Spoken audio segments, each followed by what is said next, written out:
வணக்கம் மக்களே, welcome back to NINI-NetruIndruNalai. இன்றைக்கி நம்ம வீடியோவில் சூப்பரான ஒரு கோவன் கறி ரெசிபி தான் பார்க்க போகிறோம்.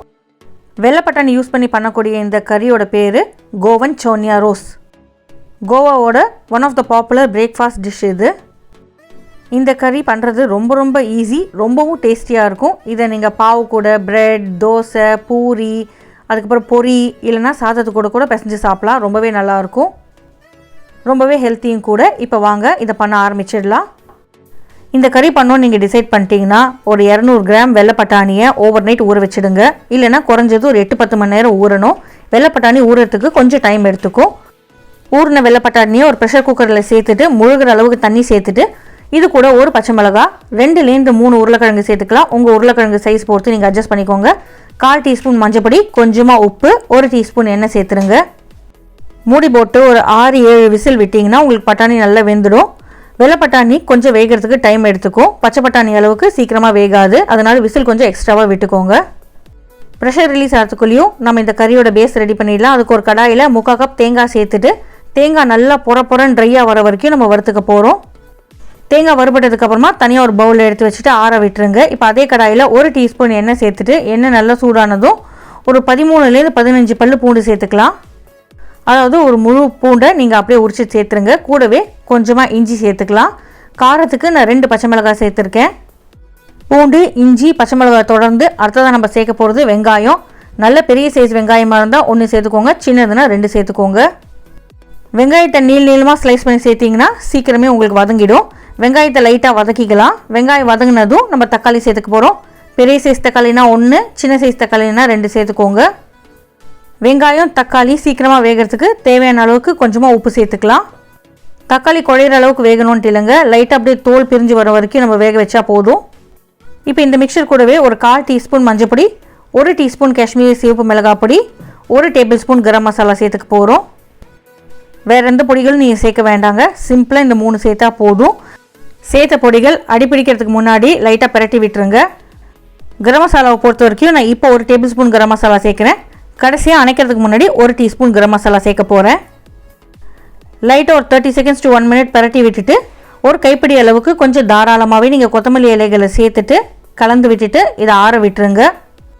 கொத்தமல்லி இலையை ஸ்கிப் பண்ணாமல் சேருங்க. இதுதான் இந்த கிரேவிக்கு ஒரு டிஃப்ரெண்ட்டான ஃப்ளேவர் கொடுக்கும். இந்த மிக்சர் நல்லா ஆறுனதுக்கப்புறமா இது கூடவே நம்ம வறுத்து வச்சுருக்க தேங்காயும் சேர்த்துட்டு எவ்வளோ நைஸாக அரைக்க முடியுமோ அவ்வளோ நைஸாக அரைச்சி எடுத்துக்க போகிறோம். இந்த மிக்சரை நீங்கள் கொஞ்சமாக தண்ணி சேர்த்துட்டு அரைச்சிக்கோங்க, அப்போ தான் உங்களுக்கு நைஸாக அரைப்படும். இதுதாங்க நம்மளோட கறியோட பேஸ். இது நீங்கள் ரெடி பண்ணிட்டீங்கனாலே எல்லாத்தையும் ஒன்று சேர்த்து அசம்பிள் பண்ண வேண்டியது தான் பாக்கி. அடுத்ததாக கடாயில் 1-2 டேபிள் ஸ்பூன் எண்ணெய் சேர்த்துக்கலாம். நீங்கள் கிரவுண்ட்நட் ஆயில் யூஸ் பண்ணிங்கன்னா உங்களுக்கு ரொம்பவே டேஸ்டியாக இருக்கும். எண்ணெய் சூடானதும் 1/2 டீஸ்பூன் கடுகு, கொஞ்சமாக கருவேப்பிலை சேர்த்துக்கலாம். கடுகு வெடித்ததுக்கப்புறமா நம்ம இந்த அரைச்சி வச்ச விழுதை இதில் சேர்த்துடணும். இந்த மாதிரி வதக்கும் போது விழுதோட பச்சை வாசனை உங்களுக்கு சீக்கிரமாகவே போயிடும். 1 மினிட்டுக்கு இந்த எண்ணெயிலேயே இந்த விழுதை நம்ம சாட்டே பண்ணிக்கலாம். மறக்காமல் மிக்ஸி ஜாரில் தண்ணி சேர்த்துட்டு அந்த தண்ணி இந்த விழுது கூட சேர்த்து நீங்கள் நல்லா கொதிக்க விடுங்க. இது நல்லா கொதிச்சிட்ருக்கட்டும். அதுக்குள்ளேயும் நம்ம வேக வச்சுருந்த பட்டாணி உருளைக்கிழங்கு மிக்சர் வெந்துருச்சான்னு செக் பண்ணிக்கலாம். வெந்த மிக்சரில் இருக்கிற உருளைக்கிழங்கு அப்படியே ஜென்டிலாக இந்த பட்டாணியோடு சேர்த்து மசிச்சு விடுங்க. மசிக்கும் போது நம்ம கிரேவிக்கு நல்ல ஒரு திக் கன்சிஸ்டன்சி கிடைக்கும். முடிஞ்ச அளவுக்கு பட்டாணியை கொஞ்சம் சாஃப்டாக வேக வச்சு எடுத்துக்கோங்க. கொதிக்கிற இந்த கிரேவியில் நம்ம குக் பண்ணி வச்சுருக்கிற பட்டாணி உருளைக்கிழங்கு மிக்சரை அந்த வேக வச்ச தண்ணியோடு சேர்த்து நம்ம இதில் சேர்த்துக்கலாம். நல்லா கலந்து விட்டுருங்க. இந்த ஸ்டேஜில் உங்களுக்கு பார்க்கும்போது நல்லா திக்காக இருக்கும். கன்சிஸ்டன்சி அட்ஜஸ்ட் பண்ணுறதுக்காக தேவையான அளவுக்கு தண்ணி சேர்த்துக்கலாம். தண்ணி சேர்த்துட்டு ஃப்ளேமை லோ டு மீடியம் மாற்றிட்டு ஒரு 3-4 நிமிஷம் நல்லா கொதிக்க விட்டுருங்க. கொதிக்கிறேன்னு அப்படியே விட்டுறாதீங்க, அடி பிடிச்சிடும். 1 நிமிஷத்துக்கு ஒரு தடவை திறந்து கிளறி விட்டுட்டே இருங்க. ஒரு 3-4 மினிட்ஸ் நல்லா கொதிச்சதுக்கப்புறமா உங்களுக்கு திக்காக இருக்குது நீங்கள் ஃபீல் பண்ணிங்கன்னா தண்ணி சேர்த்துக்கோங்க. இல்லை தண்ணியாக இருக்குன்னா இன்னும் கொஞ்சம் நேரம் கொதிக்க விடுங்க.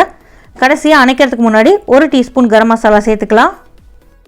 கடைசியாக சேர்க்குற கரம் மசாலா கறிக்கு நல்ல ஒரு ஃப்ளேவர் கொடுக்கும். கடைசியாக அடுப்பை ஆஃப் பண்ணிவிட்டு ஃப்ரெஷ்ஷாக சாப் பண்ண கொத்தமல்லி இலைகளை தாராளமாக தூவி விட்டுட்டு நீங்கள் மிக்ஸ் பண்ணி சூடாக சர்வ் பண்ணலாம். சாப்பிட்றதுக்கு சூப்பராக இருக்கும். பட்டாணி நல்லா மசிச்சிருந்தா உங்களுக்கு ஆற இந்த கிரேவி திக்காயிட்டே போகும். நிறைய டிஃபன் கூட இது நல்லாவே ஒத்து போகுங்க. உங்கள் வீட்டில் ட்ரை பண்ணி பாருங்கள். ட்ரை பண்ணி பார்த்துட்டு எப்படி இருக்குன்னு சொல்லுங்கள். நம்ம சேனலுக்கு நீங்கள் ஃபர்ஸ்ட் டைமாக வரீங்கன்னா லைக் பண்ணுங்கள், ஷேர் பண்ணுங்கள், மறக்காமல் சப்ஸ்கிரைப் பண்ணுங்கள். இன்னும் ஒரு நல்ல வீடியோவோட உங்களை நாளைக்கு சந்திக்கிறேன். Until then, take care. Bye bye. Thanks for watching.